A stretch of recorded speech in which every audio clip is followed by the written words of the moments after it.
بسم اللہ الرحمن الرحیم۔ السلام علیکم معزز ناظرین، آپ سے ایک چھوٹی سی ریکویسٹ ہے کہ ویڈیو کو ضرور اینڈ تک دیکھیں۔ ہم اتنی محنت سے آپ کے لیے ایسے اسپیشل سٹوریز بناتے ہیں اور چینل کو ضرور سبسکرائب کیجیے گا، شکریہ۔ جب باپ کا سایہ سر سے اٹھ جائے تو ہر شخص خود کو بااختیار سمجھنے لگتا ہے۔ میرے ساتھ بھی کچھ ایسا ہی ہوا تھا۔ پہلے تو میرا ستیلا باپ کسی نہ کسی بہانے سے میرے ساتھ گندی حرکتیں کیا کرتا تھا، لیکن ایک روز اماں کی غیر موجودگی میں اس نے میرے ساتھ وہ سب کچھ کر دیا جس کی مجھے توقع بھی نہ تھی۔ میں نے جب سے آنکھ کھولی تھی ابا کو اماں پر ظلم کرتے دیکھا۔ خود تو کام چور تھے اور جب اماں سارا دن کام کر کے گھر لوٹتی تو ابا ان پر شک کرنے کے ساتھ ساتھ جوتوں کی برسات بھی کرتے، اماں کو گالیاں تک دیتے۔ بچپن سے ہی اماں ابا کے جھگڑے نے مجھے ذہنی طور پر بہت پریشان کیا ہوا تھا۔ میں روز ہی ان دونوں کے درمیان خاموشی سے بیٹھے تماشا دیکھتی۔ میں سارا دن ہی کوشش کرتی کہ گھر سے باہر رہوں اور اس لیے گاؤں کی گلیوں میں کھیلتی رہتی۔ میری اماں بہت ہی محنت سے سارا دن گاؤں کے وڈیریوں کے حویلے میں کام کرتی اور جب واپس آتی تو اسے گھر کے بھی بہت سے کام کرنے پڑتے۔ ابا کو نشے کی لت لگی ہوئی تھی۔ وہ مختلف قسم کے نشے کر کے سارا دن گھر میں پڑے رہتے۔ نشے کے لیے بھی اماں سے ہی پیسے مانگتا اور جب اماں پیسے نہ دیتی تو وہ اسے بری طرح مارتا۔ جیسے مجھے سمجھ آ رہی تھی میں اماں سے کہتی کہ ہم کیوں اس آدمی کے ساتھ رہتے ہیں، یہ تو ہمارے لیے مصیبت بنا ہوا ہے، مگر اماں ہمیشہ یہی کہتی کہ وہ تیرا باپ ہے اور جب تک اس کا سایہ تیرے سر پر موجود ہے زمانہ تجھے گندی نظروں سے نہیں دیکھ سکتا۔ میں بس تیری ہی خاطر اس مرد کے ساتھ رہنے پر مجبور ہوں، ورنہ اس نے مجھے زندگی کا کوئی سکھ نہیں دیا۔ میں اماں کی اکلوتی بیٹی تھی اور اماں میری خاطر بہت ہی تکلیفیں برداشت کر رہی تھی۔ اماں کا ماننا تھا کہ ابا جیسا بھی ہے لیکن وہ میرا باپ ہے اور اس کی موجودگی میرے لیے بہت ضروری ہے۔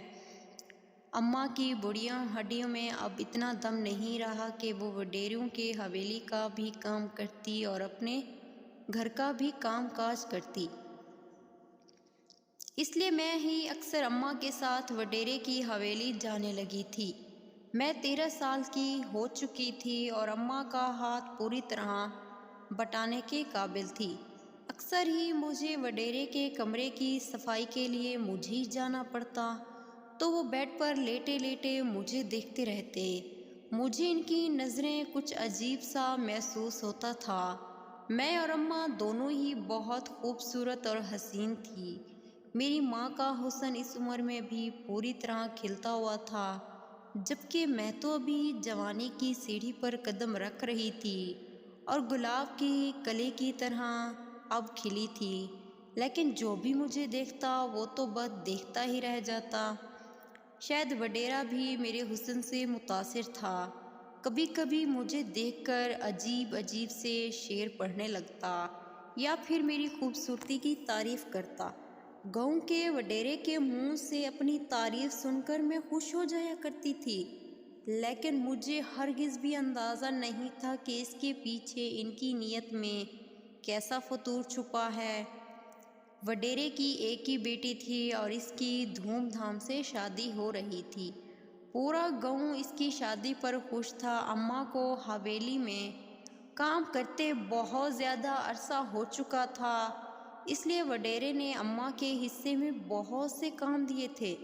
جس رات وڈیرے کی بیٹی کی رخصتی ہوئی، اماں کو گھر پہنچنے میں کافی وقت لگ گیا تھا۔ اماں نے مجھے پہلے ہی گھر واپس بھیج دیا تھا اور خود حویلی کے سارے کام نپٹا کر رات دیر تک گھر لوٹی۔ اماں خود حویلی کے کام نپٹے کر رات دیر تک واپس آئی۔ ابا نشے کی حالت میں پڑا ہوا تھا۔ اس نے اماں کو دیکھتے ہی طرح کے الزام لگانا شروع کر دیے کہ وہ آدھی رات کو اپنے کسی عاشق سے مل کر آ رہی ہے۔ اماں نے ابا کو بہت سمجھانا چاہا، لیکن نشے کی حالت میں ابا کو کوئی بات سمجھ ہی نہیں آتی تھی۔ ان دونوں کے درمیان جھگڑا شدت اختیار کر گیا۔ عموماً ابا کے آگے اماں خاموش ہو جایا کرتی تھی، لیکن اس وقت اماں اتنی تھکی ہوئی تھی کہ وہ بھی ابا سے غصے میں جھگڑا کرنے لگی، اور ابا نے غصے میں آ کر اماں کو طلاق ہی دے دی۔ اماں تو سکتے میں آ گئی تھی۔ وہ کتنے ہی سالوں سے ابا کو میری خاطر برداشت کر رہی تھی، اور ابا نے کھڑے کھڑے اماں کو گھر سے باہر نکال دیا۔ میں بھی اماں کے پیچھے پیچھے ہی گھر سے باہر ہی نکل گئی تھی۔ میں اور اماں آدھی رات کو کہاں جاتی؟ ہم نے خالی ہاتھ ابا کا گھر چھوڑا تھا۔ اماں نے میرا ہاتھ پکڑا اور وڈیرے کی حویلی چلی گئی، اور وڈیرے سے گزارش کی کہ وہ ہمیں رہنے کے لیے کوئی ٹھکانہ دے دیں۔ وڈیرے نے سر سے پاؤں تک ہم دونوں ماں بیٹی کو دیکھا اور اماں سے کہا کہ وہ انہیں گھر میں رہنے کے لیے جگہ دے سکتے ہیں، لیکن جب اماں کی عدت ختم ہو جائے گی اماں کو ان سے شادی کرنی ہوگی۔ یہ سن کر اماں حیران رہ گئی کہ وڈیرا اماں سے شادی کرنا چاہتا ہے۔ وڈیرا اماں سے کہنے لگا کہ وہ بہت سالوں سے اکیلی زندگی گزار رہا ہے، لیکن اپنی اکلوتی بیٹی کی خاطر انہوں نے کبھی دوسری شادی نہیں کی۔ اب جب کہ ان کی بیٹی بھی رخصت ہو چکی ہے تو اتنی بڑی حویلی میں تنہائی کا شکار ہو گئے ہیں، اور وہ اماں سے خفیہ طور پر شادی کرنا چاہتے ہیں، اور وہ مجھے بھی اپنی بیٹی کی جگہ دینے کے لیے تیار ہیں۔ اپنی ماں کو تو وڈیرے کا سہارا غنیمت محسوس ہو رہا تھا، کیونکہ ہم دونوں ماں بیٹی کے پاس نہ رہنے کا کوئی ٹھکانہ تھا اور نہ ہی کوئی آسرا۔ وڈیرے کو ضروری کام سے شہر سے باہر جانا پڑا۔ انہوں نے حویلی کی ساری ذمہ داریاں اماں کے سپرد کی اور اماں سے کہا کہ تم آرام سے یہیں اپنی عدت گزار لو، میں واپسی آتے ہی تم سے خاموشی سے نکاح کر لوں گا۔ اور اگلے ہی دن وہ شہر چلے گئے۔ جتنے دن وڈیرا شہر میں رہ کر آیا اماں کی بھی عدت پوری ہو گئی۔ وہ دن ہم دونوں ماں بیٹی نے حویلی میں بہت آرام سے گزارے ہیں۔ کسی بھی چیز کی کوئی کمی نہیں تھی، اور ان دنوں میں حویلی میں اچھا کھانا کھا کر میں صحت مند ہو گئی تھی، جس کی وجہ سے میرے حسن میں بھی بہت اضافہ ہو گیا تھا۔ وڈیرے نے واپس آتے ہی اماں سے خفیہ طور پر نکاح کر لیا، اور اس نکاح کے بارے میں اماں اور میرے علاوہ کسی کو بھی معلوم نہیں تھا۔ رات ہوتے ہی سارے نوکر اپنے اپنے گھروں کو چلے جاتے اور اماں اور میں حویلی میں ہی رہ جاتے۔ سارا دن اماں نوکروں کے ساتھ نوکروں کی طرح ہی کام میں لگی رہتی، اور اس دوران وڈیرا بار بار مجھے اپنے کمرے میں بلاتا اور اپنے پاس بٹھا لیتا۔ وہ بات کرتے ہوئے میرے ساتھ عجیب عجیب حرکتیں کرتا اور مجھے جسم کو غلط طریقے سے بھی چھونے کی کوشش کرتا۔ مجھے وڈیرے کا یوں چھونا بالکل بھی پسند نہیں تھا۔ میں بار بار انہیں روکنے کی کوشش کرتی۔ وہ اپنے باپ ہونے کا حق جتاتے اور زبردستی مجھے اپنی گود میں بٹھا لیتے۔ میں 13 سال کی ضرور تھی، لیکن مجھے صحیح اور غلط کا فرق بہت اچھے سے معلوم تھا، اور مجھے وڈیرے کی نظروں کا مفہوم بھی کچھ سمجھ آتا تھا۔ مجھے اپنی گود میں بٹھا کر پیار کرتا۔ مجھے عجیب سی کراہت کا احساس ہوتا۔ مجھے وڈیرے کے قریب آنے سے خوف آنے لگا، لیکن اماں نے مجھے چائے کا کپ دے کر کہا کہ یہ تم وڈیرے کو پیش کر کے آؤ، تو میں نے اماں کو منع کر دیا کہ میں وڈیرے کے کمرے میں نہیں جا سکتی۔ اماں نے مجھ سے پوچھا کہ کیوں، تجھے کیا مسئلہ ہے؟ میں نے امی سے کہا کہ مجھے وڈیرے کی عادت اچھی نہیں لگتی، وہ مجھے پیار کرتے ہیں اور مجھے یہ بات بالکل بھی پسند نہیں۔ اماں کہنے لگی، سونیا، ہوش کے ناخن لو، وہ تیرے باپ کی جگہ پر ہیں اور تیرے باپ کی طرح تجھے پیار دینا چاہتے ہیں۔ تیرے باپ نے تو ہم دونوں ماں بیٹی کو آدھی رات کو بے آسرا چھوڑ دیا۔ وہ وڈیرے ہی تھے جنہوں نے ہم دونوں کو سہارا دیا، اور تو ان کے بارے میں ایسی فضول قسم کی باتیں کر رہی ہے۔ اماں نے زبردستی چائے کا کپ مجھے پکڑایا اور وڈیرے کے کمرے کی طرف بھیج دیا۔ میں مجبوراً وڈیرے کے کمرے میں گئی تو انہوں نے چائے کا پیالہ میرے ہاتھوں سے لیتے ہوئے میری انگلیوں کو بھی جان بوجھ کر چھوا۔ میرے جسم میں عجیب سی سنساٹ ہونے لگی۔ میں فوراً ہی واپسی کے لیے پلٹی تو وڈیرے نے مجھے کمر سے پکڑ کر اپنی گود میں بٹھا لیا۔ بے ساختہ ہی انہوں نے میرے گالوں کو چوم لیا۔ میں گھبرا کر ان کی گود سے اٹھنے لگی، لیکن ان کی گرفت بہت ہی مضبوط تھی۔ وہ مجھے کہنے لگے، سونیا تجھے اتنا پیار دیتا ہوں، تیرے تو نخرے ہی ختم نہیں ہوتے، میں شہر سے تیرے لیے بہت سا سامان لاؤں گا۔ وہ مجھے ٹافیاں اور چاکلیٹ کی لالچ دے کر اپنے پاس بٹھانا چاہتے تھے، لیکن میں نے تیزی سے خود کو چھڑایا اور کمرے سے بھاگتی ہوئی باہر نکل گئی۔ اماں نے مجھے بھاگتے ہوئے کمرے سے دیکھا تو کہنے لگی، سونیا کیا ہو گیا ہے؟ میں نے امی سے کہا کہ وڈیرا اچھا آدمی نہیں ہے، وہ مجھے کہتا ہے کہ وہ مجھے پیار کرتا ہے، وہ شہر سے میرے لیے سامان لانے کا بھی کہہ رہا تھا۔ اماں نے میرے سر پر چت لگاتے ہوئے کہا، جھلی دیکھ لو تجھے کتنا پیار کرتے ہیں کہ تیرے لیے شہر سے چیزیں لانا چاہتے ہیں، اور تو ہے کہ نہ جانے کیا کیا سوچتی رہتی ہے۔ تجھ پر تیرے باپ کا اثر آ گیا ہے جو تو شکی ہو گئی ہے۔ میں جو بات اماں کو سمجھانا چاہ رہی تھی وہ سمجھ ہی نہیں پا رہی تھی، یا شاید اماں سمجھنا ہی نہیں چاہتی تھی۔ میں بہت ہی زیادہ خوفزدہ رہنے لگی تھی۔ سارا دن اماں کے پیچھے پیچھے پھرتی رہتی۔ اماں اگر وڈیرے کے کمرے کا کوئی کام کہتی تو میں صاف منع کر دیتی۔ شام ہوتے ہی سارے نوکر حویلی سے چلے جائے اور میں اور اماں حویلی میں باقی رہ گئے تھے۔ جب ہی وڈیرا شہر سے لوٹا تو وہ بہت سارا سامان لے کر آیا تھا۔ انہوں نے اماں کو کافی سارا سامان دے کر کہا کہ وہ ڈرائیور کے ساتھ جائیں اور دوسرے گاؤں میں موجود ان کی بیٹی کو یہ سارا سامان پہنچا کر آئیں۔ وڈیرے کی بیٹی بہا کر دوسرے گاؤں میں گئی تھی، جو کہ ہمارے گاؤں سے تقریباً 8 گھنٹے کے فاصلے پر تھا۔ اگر اماں شام کے وقت بھی نکلتی تو اگلے دن صبح ہی واپس لوٹتی، اور اماں نے وڈیرے سے سامان لے لیا اور وہ جانے کی تیاری کر رہی تھی۔ میں نے اماں سے کہا کہ وہ مجھے بھی اپنے ساتھ لے کر چلے، میں حویلی میں اکیلی نہیں رک سکتی، لیکن اماں کہنے لگی، اب سارے ہی نوکر جا چکے ہیں اور اگر وہ بھی میرے ساتھ چلی جائے تو وڈیرے کو رات کا کھانا کون دے گا؟ میری آنکھوں میں آنسو تیرنے لگے، لیکن اماں نے میری آنسو کو اندیکھا کرتے ہوئے سارا سامان اٹھایا اور ڈرائیور کے ساتھ دوسرے گاؤں چلی گئی۔ اتنی بڑی حویلی میں اب وڈیرا ہی رہ گئے تھے۔ میں نے ڈرتے ڈرتے وڈیرے کے لیے رات کا کھانا لگایا دیا تھا۔ وڈیرے نے کھانا کھایا اور اب کمرے میں جاتے ہوئے مجھے آواز دے کر کہا کہ وہ میرے لیے بھی شہر سے سامان لائے ہیں، میں برتن سمیٹ کر چائے لے کر ان کے کمرے میں آ جاؤں۔ میں نے چائے بنائی اور کانپتے ہوئے ہاتھوں سے چائے لے کر وڈیرے کے کمرے میں چل پڑی۔ نہ جانے کیوں میرے لیے ایک ایک قدم بہت بھاری ہو چکا تھا۔ جیسے ہی میں وڈیرے کے کمرے میں گئی تو انہوں نے مجھے ایک بہت خوبصورت سا لباس دکھایا اور کہنے لگے، دیکھ سونیا، میں تیرے لیے شہر سے لے کر آیا ہوں۔ وہ سرخ رنگ کا بہت ہی خوبصورت کڑھائی کام والا جوڑا تھا جو پہلی ہی نظر میں مجھے پسند آ گیا تھا۔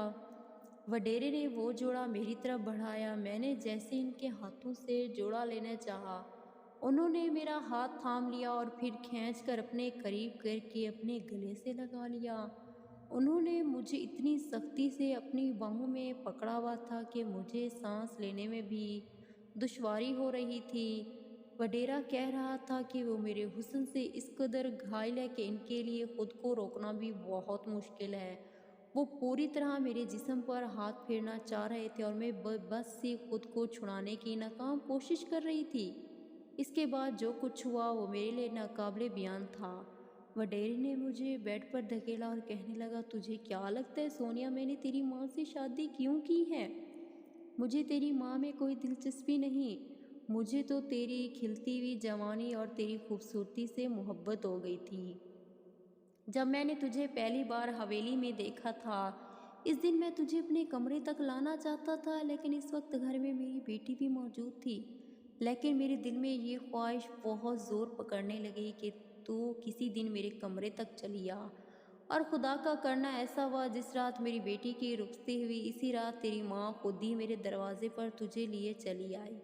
پہلے تو میں نے سوچا تیری ماں سے ہماری شادی کی بات کروں، لیکن پھر جب مجھے ایک ہی وقت میں دو دو حسین عورتوں کے مزے مل سکتے ہیں تو میں کیوں تجھ سے شادی کی بات کرتا۔ میں نے تیری ماں سے شادی کی بات اس لیے کی تاکہ وہ بھی میرے حصے میں آ جائے، اس کے بہانے میں تجھے بھی حاصل کر لوں۔ تیری ماں بوڑھی ضرور ہے لیکن حسین بھی بہت ہے، اور تو جوان ہونے سے پہلے ہی قیامت ڈھاتی ہے۔ آج تیرے اور میرے علاوہ حویلی میں کوئی بھی نہیں، اور تجھے مجھ سے کوئی نہیں بچا سکتا۔ یہ بات اچھی طرح جانتا ہوں کہ تو لاکھ اپنی ماں کو یہ بات سمجھانا چاہیے کہ میں برا ہوں، لیکن وہ یہ بات کبھی نہیں مانے گی، کیونکہ میں نے آدھی رات کو تیری ماں جیسی طلاق یافتہ اور بے سہارا عورت کو سہارا دیا تھا۔ وہ تو میری بہت ہی زیادہ احسان مند ہے، اور ویسے بھی میں اس گاؤں کا وڈیرا ہوں، کوئی بھی میرے خلاف آواز اٹھانے کی ہمت نہیں کر سکتا۔ میں نے وڈیرے سے منت کی کہ وہ مجھے جانے دے، میں یہ بات کسی کو بھی نہیں بتاؤں گی۔ میں بری طرح رو رہی تھی۔ وڈیرا میری بات سن کر زور زور سے ہنسنے لگا۔ وہ کہہ رہا تھا کہ تیری ماں کو حویلی سے نکالنے کے لیے میں نے اتنا ڈھیر سارا پیسہ خرچ کر کے شہر سے لوٹا یوں تاکہ وہ میری بیٹی کے گھر جائے اور تو میرے کمرے تک آ جائے۔ تیری ماں اب کسی صورت صبح سے پہلے واپس نہیں لوٹے گی، اور نہ ہی کوئی نوکر صبح تک حویلی آئے گا۔ تجھے مجھ سے بچانے والا کوئی نہیں۔ میں تجھے اتنی آسانی سے کیسے جانے دوں؟ ہو سکتا ہے پہلے تو میرے اندر کی آگ بجھائے گی، پھر ہی اس کمرے سے باہر جائے گی۔ آج کی رات کا تو میں نہ جانے کتنے عرصے سے انتظار کر رہا تھا۔ وڈیرے کی آنکھوں میں مجھے حواس صاف نظر آ رہی تھی۔ میرا باپ نشئی ضرور تھا، لیکن اس کے ہوتے ہوئے میں نے ہمیشہ تحفظ محسوس کیا تھا۔ مجھے آج اپنی ماں کی بات سمجھ آئی تھی کہ باپ کا سایہ سر پر ہونا کتنا ضروری ہے، ورنہ یہ ظالم معاشرہ ہم جیسی بیٹیوں کو آسانی سے نگل لیتا ہے۔ وڈیرا پوری طرح وحشی ہو چکا تھا۔ اس نے بری طرح میری قمیض پر لگے بٹن کو نوچ پھینکا۔ میری قمیض سامنے سے پھٹ چکی تھی اور وہ مجھ پر حاوی ہونے ہی والا تھا کہ کسی نے بہت زور سے پیچھے سے اس کے سر پر ڈنڈا مارا تھا۔ وڈیرے کے سر سے خون کا چشمہ پھوٹ نکلا۔ وہ چکرا کر گر پڑا اور بے ہوش ہو گیا۔ یہ دیکھ کر میری آنکھیں حیرت سے کھل گئیں کہ اس کے پیچھے میری ماں کھڑی تھی۔ اماں نے مجھے فوراً بیڈ سے اٹھایا اور چادر دیتے ہوئے کہنے لگی کہ ہمیں ابھی اور اسی وقت یہاں سے نکلنا ہے۔ میں اماں سے پوچھنا چاہتی تھی کہ وہ حویلی میں کیا کر رہی ہیں، لیکن انہوں نے کہا کہ ابھی بات کرنے کا وقت نہیں ہے، ہمیں یہ گاؤں فوراً ہی چھوڑنا ہوگا۔ اماں میرا ہاتھ پکڑ کر تیزی سے ڈرائیور کے پاس پہنچی اور کہنے لگی کہ وڈیرے نے کہا فوراً ہی دوسری گاڑی لے کر میری بیٹی کی طرف روانہ ہو جاؤ۔ اماں کی بات سن کر ڈرائیور نے دوسری گاڑی نکالی اور ہم دونوں ماں بیٹی کپ کپاتے ہوئے اس گاڑی میں بیٹھ گئے اور ڈرائیور ہمیں لے کر دوسرے گاؤں کی طرف روانہ ہو گئے۔ تھوڑی ہی دیر میں ہم اپنے گاؤں کی حدود سے باہر نکل آئے تھے۔ کئی گھنٹوں کے سفر کے بعد ہم چھوٹی مالکن کے گھر پہنچے اور انہیں تحفے تائب دیے وڈیرا جو شہر سے لایا تھا۔ واپسی پر اماں ڈرائیور کے ساتھ گاڑی میں بیٹھنے کی بجائے اسے کہنے لگی کہ اسی گاؤں میں میری بہن کا گھر ہے، میں 2 دن کے لیے وہاں رکوں گی۔ میں نے وڈیرے سے اجازت لے لی تھی، اس لیے تم واپس گاؤں پلٹ جاؤ اور میری بیٹی خود ہی واپس آ جائے گی۔ ڈرائیور واپس چلا گیا اور اماں میرا ہاتھ پکڑ کر اس گاؤں کو پیچھے چھوڑتی ہوئی ریلوے اسٹیشن چلی آئی۔ ہم دونوں ماں بیٹی ریل گاڑی میں بیٹھ کر اماں کے بھائی کے گاؤں کی طرف روانہ ہو گئے۔ راستے میں اماں نے بتایا کہ جب وہ طائف لے کر جا رہی تھی تو گاڑی کچھ خراب ہو گئی، جس کی وجہ سے واپسی حویلی لوٹ کر آنا پڑا۔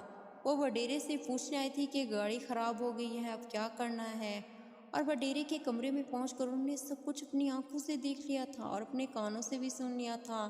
اب تک وہ یہی سمجھتی آئی تھی کہ مجھے وہم ہو گیا، یا پھر شاید میں وڈیرے کو اپنا باپ ماننے کے لیے راضی نہیں ہوں، لیکن خود سب کچھ دیکھنے کے بعد تو اس کے قدموں تلے سے زمین نکل گئی کہ جس شخص کو انہوں نے میرے باپ کے طور پر چنا ہے وہ تو مجھ پر ہی گندی نظر رکھ کر بیٹھا ہوا ہے۔ اس لیے انہوں نے پیچھے سے ڈنڈا مار کر وڈیرے کو بے ہوش کر دیا اور ڈرائیور سے جھوٹ بول کر دوسری گاڑی میں روانہ ہو گئی تاکہ وہ گاؤں کی حدود سے نکل سکیں۔ اب اس گاؤں میں رہنا ہم دونوں ماں بیٹی کے لیے ممکن نہیں رہا تھا اور ڈرائیور کے ساتھ آسانی سے گاؤں چھوڑ کر نکلا جا سکتا تھا۔